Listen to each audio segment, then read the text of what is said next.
Olá, bom dia. Esta semana estamos estudando o capítulo 23 do Evangelho segundo o Espiritismo, denominado Estranha Moral. E neste capítulo há alguns ensinos de Jesus que nos causam certa estranheza pela maneira como eles foram escritos. Então hoje nós vamos analisar uma dessas assertivas de Jesus, porque precisamos compreender o que realmente ele quis nos dizer quando afirmou: se alguém vem a mim e não odeia o seu pai e a sua mãe, a sua mulher e seus filhos, a seus irmãos e suas irmãs, mesmo a sua própria vida, não pode ser meu discípulo. E quem quer que não carregue a sua cruz e me siga, não pode ser meu discípulo. Assim, aquele dentre vós que não renunciar a tudo o que tem, não pode ser meu discípulo. Está em Lucas 14, 25 a 27 e 33. E Mateus nos relata esta mesma passagem, mais ou menos com as mesmas palavras ditas por Lucas, acrescentando ao que Lucas tinha dito, que Jesus afirmou ainda: vim para lançar fogo à terra. E o que desejo, senão que ele se acenda? Tenho de ser batizado com o batismo, e quanto me sinto desejoso de que ele se cumpra. Então, quando nós lemos essas afirmativas de Jesus, ficamos a pensar qual o sentido, o que querem nos dizer essas palavras. Queremos compreendê-las, porque são afirmativas tão duras, tão difíceis de entender, afirmativas que não acham coerência com a doutrina do Cristo, que é toda baseada no amor. Nos perguntamos então, será que Jesus, sendo um pacifista, pregando uma doutrina toda de amor e de paz, realmente teria dito essas palavras? A doutrina espírita vem nos esclarecer que essas palavras foram realmente pronunciadas por Jesus, mas a maneira pela qual os discípulos as escreveram e como foram também estruturadas nas traduções que se fizeram do Evangelho ao longo do tempo, deixaram um sentido um tanto quanto equivocado das palavras de Jesus. Por isso, este capítulo do Evangelho, Kardec vem pôr luz à dúvida e mostrar o verdadeiro significado dessas palavras. Para compreendermos o que Jesus quis nos dizer, é necessário tenhamos em mente que nós, homens, temos encontrado em toda a nossa história dificuldade em aceitarmos o novo, as novas ideias, principalmente quando elas vêm modificar substancialmente a maneira como pensamos, como vivemos, como somos acomodados, rejeitamos o novo quando ele modifica muito a nossa maneira de viver. Mas nós não podemos deter o progresso. O progresso sempre vem, o novo sempre vem, como diz a música. Então, no decorrer da nossa história, muitas foram as ideias que, quando foram lançadas, modificaram de maneira profunda e duradoura o nosso pensamento, a nossa maneira de vivermos e de nos relacionarmos. Mas, por trazerem grandes mudanças, sofreram muitas resistências. Foi assim com as ideias do Cristo, mas também foi assim com a Revolução Francesa, por exemplo, que nos trazia os ideais de igualdade entre os homens, de liberdade da alma humana, da humanidade, de fraternidade. Foi assim com o Espiritismo, que nos trouxe a notícia da imortalidade do espírito, da reencarnação. E por isso sofreu e até hoje sofre perseguições, injúrias. Claro que no passado sofreu muito mais, mas estes debates são necessários para dar conhecimento a todos das novas ideias, das ideias que estão nascendo.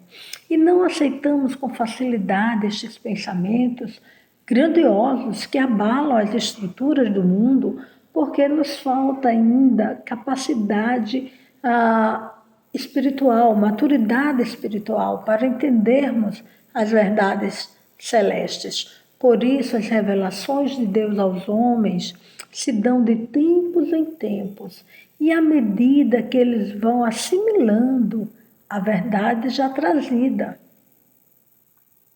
Então, Deus não nos manda muita coisa de uma vez só. Ele nos manda uma ideia e deixa o tempo para debatermos, para assimilarmos, para discutirmos, até aceitarmos totalmente. Essa maturidade nós só vamos adquirir com o tempo, com as encarnações, com o desenvolvimento, tanto da moral como também da inteligência. E no capítulo, Kardec nos mostra a evolução das ideias dos homens e das ideias cristãs ao longo do tempo. Nos cita, por exemplo, as ideias de Sócrates, que vieram trazer e dizer, em termos mais ou menos iguais, tudo aquilo que Jesus disse. E, no entanto, a sua doutrina não prosperou, porque ainda não era o tempo. O paganismo ainda não estava totalmente gasto. Sócrates estava então preparando o caminho para as novas ideias que Jesus viria nos trazer 400 anos depois. Jesus nos trouxe a segunda revelação de Deus aos homens, porque a primeira foi trazida por Moisés, que a trouxe na hora certa, e Jesus a trouxe na hora certa quando o paganismo já tinha se desgastado bastante. Sua doutrina toda de amor, de paz, de misericórdia, foi primeiro mostrada, trazida aos judeus, porque eles já traziam, já tinham o conhecimento da existência de um Deus único. E, posteriormente, essas ideias foram levadas ao resto do mundo, aos gentios, por Paulo, que pudemos então compreender e viver essa mensagem do Cristo.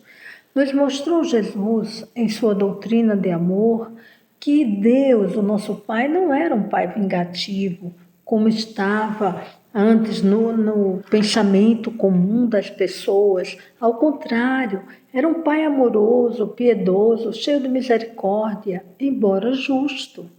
Nos ensinou também que deveríamos amar o nosso irmão, como amamos a nós mesmos. Perdoar 70 vezes 7. Ou seja, infinitamente, perdoando as ofensas tantas quantas vezes fossem necessárias. Nos ensinou a amar os nossos inimigos, fazendo bem aos que nos fizessem o mal e orando e pedindo pelos que nos caluniassem e perseguissem. Em lugar do rigorismo farisaico, na observância dos ritos exteriores, Jesus pregava que o que eleva o espírito é a pureza do coração, é a mansidão, é a misericórdia, a humildade, a caridade. Então, essa doutrina, toda baseada no amor, no sentimento, chocava os homens da época, porque não podiam compreender, eles não aceitavam um Deus piedoso, um Deus misericordioso, que tratava todos como Pai, que é. Na época, nós ainda éramos muito rudes, entendíamos então justiça como vingança. Até hoje, há quem entenda justiça como vingança. Entendíamos o poder de Deus como as vitórias do nosso exército contra o exército do nosso irmão, a destruição do irmão que morava em outras terras e que se opunham ao nosso interesse. Esse era o entendimento da maioria das pessoas, que nós tínhamos na época um entendimento que Deus era esse ser. Mas aos que estavam cansados, oprimidos, que eram mais sensíveis, aquela doutrina do Cristo, de amor, de esperança, atraía, encantava, pela pureza, pela generosidade, pela brandura com que ele falava aos corações que estavam sedentos, carentes de amor. E esta nova doutrina vinha arrancar pela raiz todo o equívoco que se tinha estabelecido pelas diversas seitas judaicas que, pretendendo cada uma falar a verdade, ter a verdade sobre a lei de Deus, haviam espalhado o vazio, a descrença e a dor. E por isso, na época, Jesus foi tratado com tanta dureza, com tanta aspereza, com tanta brutalidade. Jesus sabia que quanto mais opusessem o terror ao amor, quanto mais fizessem isso, opusessem a morte à vida, mais a sua doutrina atrairia espíritos carentes, porque é da essência humana ser atraído pelo amor. O amor é uma força irresistível, é divino, e qualquer outro sentimento que se lhe opunha é temporário, não perdurará, desaparecerá com o progresso da humanidade. Então, quando lemos alguma mensagem no Evangelho, devemos procurar compreender o seu significado, o seu espírito, conforme nos disse Paulo na segunda carta aos Coríntios 3,6. A letra mata e o espírito vivifica. Ou seja, devemos tirar da letra o seu espírito, o seu entendimento, o seu significado, interpretá-la, nunca interpretar literalmente. Jesus sabia qual era o estágio de desenvolvimento que nós nos encontrávamos naquele momento, naquele tempo. Tanto o nosso desenvolvimento moral, quanto o nosso desenvolvimento intelectual, a nossa inteligência. Ele nos conhecia, conhece cada um pelo seu nome. E ele sabia que depois da sua partida, nós não iríamos imediatamente nos transformar nos seres amorosos que seremos um dia. Era necessário o concurso do tempo, era necessário as reencarnações, o amadurecimento daqueles espíritos para então nos transformarmos. Então hoje, agora, já mais amadurecidos, mais inteligentes, mais desenvolvidos espiritualmente, podemos compreender aqueles valores, aqueles sentimentos que Jesus nos orientou a desenvolvermos. Podemos entender que o nosso Pai é um Pai de amor, de misericórdia, e não é um Deus de vingança, que nos cabe caminhar nesta ida em relação ao futuro, nos disciplinar, optando por outras formas de ver a vida, outro entendimento, nos abrirmos para novas ideias. Então, a palavra odiar na língua que o Cristo falava, no aramaico e na maneira como ele falava, não significava um sentimento oposto ao amor. Significava, sim, amar menos, dar preferência a. Jesus nunca quis nos dizer para odiar como compreendemos hoje, porque ele nos ensinou a amar. Falou que se nós amarmos mais os parentes que a ele e a Deus Pai, não somos dignos dele. E a separação que o Cristo nos fala, que veio trazer, é essa. É a separação daquele que dá mais valor ao que sente, ao que quer, do que a palavra de Deus. A espada que ele nos fala, hoje sabemos, que é a separação do homem antigo do homem novo, do entendimento de um Deus vingativo ao entendimento de um Deus amoroso, de justiça e misericórdia. Este novo homem que somos hoje, que não admite a separação dos familiares por diferença de crença, já é o homem a caminho daquele homem que será um dia aquilo que Jesus nos pediu para ser, nos ensinou a ser. Hoje nós vemos várias famílias em que há 4 membros e há 2 religiões diferentes, há 3 religiões diferentes entre eles e que podem conviver, que convivem, sabendo que todas as religiões levam ao bem. Esta hoje é a nossa espada. É a espada que separa o entendimento da paz do entendimento da guerra, da discórdia. A paz construída a cada dia pela vivência dos ensinamentos do Cristo e não pela denominação religiosa. Jesus jamais nos orientou para levantarmos a espada contra outro, jamais. Nosso mestre, na hora em que estava sendo preso, quando Pedro, desesperado para defender Jesus, puxou a espada e feriu o soldado, nosso mestre nos disse: Pedro, embainha a tua espada. Aquele que ferir pela espada perecerá. E curou o soldado imediatamente.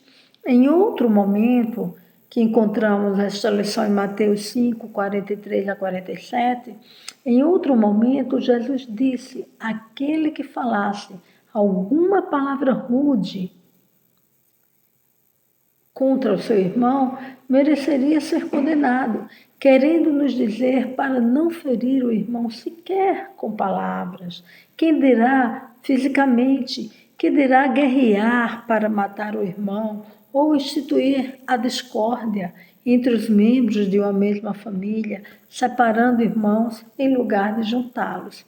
Os espíritos superiores, pela codificação de Kardec, nos esclarecem que quando Jesus nos disse: não creais que eu vim trazer a paz, quis dizer o seguinte: não creais que a minha doutrina se estabeleça pacificamente. Ela trará lutas sangrentas, tendo por pretexto o meu nome, porque os homens não me terão compreendido ou não me terão querido compreender. Os irmãos, então, separados pelas suas respectivas crenças, desembainharão a espada um contra os outros, e a divisão reinará no seio de uma mesma família, cujos membros não partilham da mesma crença. Vim lançar fogo à terra para expungi-la dos erros e dos preconceitos, do mesmo modo que se põe fogo a um campo para destruir nele as ervas más. E tenho pressa que o fogo se acenda e que a depuração seja mais rápida, visto que do conflito sairá triunfante a verdade. À guerra sucederá a paz, ao ódio dos partidos, a fraternidade universal, às trevas do fanatismo, a luz da fé esclarecida. Então, quando o campo estiver preparado, eu vos enviarei o Consolador, o Espírito de verdade, que virá restabelecer todas as coisas, isto é, dar a conhecer o sentido verdadeiro das minhas palavras, que os homens mais esclarecidos poderão, enfim, compreender, por a termo a luta entre os irmãos e que desune os filhos de um mesmo Deus. Vimos que as discórdias, as revoltas e as guerras feitas em nome de um Deus exclusivo não foram determinadas pelo Cristo. Compreendemos que o fogo ao qual Jesus se referia e que queria que abrasasse a terra é um símbolo que representa a limpeza, o melhoramento, o aperfeiçoamento da terra. E coletivamente, este fogo, essa queima, representa também a extinção dos falsos conceitos, das falsas ideias, das aparências exteriores, da hipocrisia. E, particularmente para cada um de nós, esse fogo representa a nossa purificação espiritual, que se dá em etapas pela superação dos nossos maus hábitos, dos nossos vícios, modificações que levam tempo, e por isso o Pai nos concede várias encarnações e dentro de cada encarnação várias oportunidades. A doutrina espírita nos mostra que à medida que compreendemos as causas dos nossos sofrimentos, a necessidade de evoluirmos moralmente em encarnações sucessivas, nos esforçando para pormos em prática as virtudes que Jesus nos ensinou no Evangelho, estamos nos purificando. como se estivéssemos sendo passados no fogo. A vivência do amor é o fogo que nos purifica.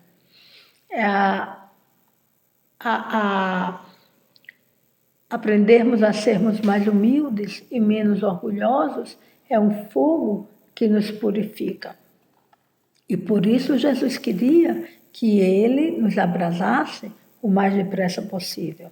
Dessa forma, agora que já compreendemos o que Jesus quis nos dizer quando afirmou: não vim trazer a paz à terra, mas a divisão ou a espada, sabendo que muitos ainda não compreendem, ainda não têm a maturidade para entender a sublimidade do amor, vamos nos esforçar para termos mais paciência e tolerância com os nossos irmãos ainda um pouco imaturos, porque cada um compreende a seu tempo e Deus concede inúmeras oportunidades a cada um de nós.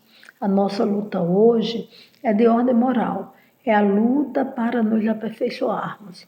A espada que nos separa hoje, que divide de um lado os que escutam a mensagem do Cristo e de outro que escutam e aceitam, e de outro os que não querem vivenciá-la, que escutam, mas não procuram pôr em prática as lições do Evangelho. Então precisamos romper essa separação, trazermos os irmãos para vivermos o Evangelho, procurando ensinar pelo exemplo a doutrina de Jesus, a doutrina que ele nos deixou, limpando no fogo, não é? No nosso testemunho diário, as nossas pequenas atitudes, transmitindo aos que se aproximam de nós uma palavra fraterna, de aceitação, de bom ânimo, de alegria, a fim de que a paz que Jesus veio nos trazer há 2000 anos, mas que ainda não pôde se estabelecer entre nós, possa então mais rápido se estabelecer na terra, e que a divisão, que a espada não prevaleçam entre os filhos de um mesmo Pai. Que Jesus nos abençoe e nos ajude em nosso intento. Obrigada a todos.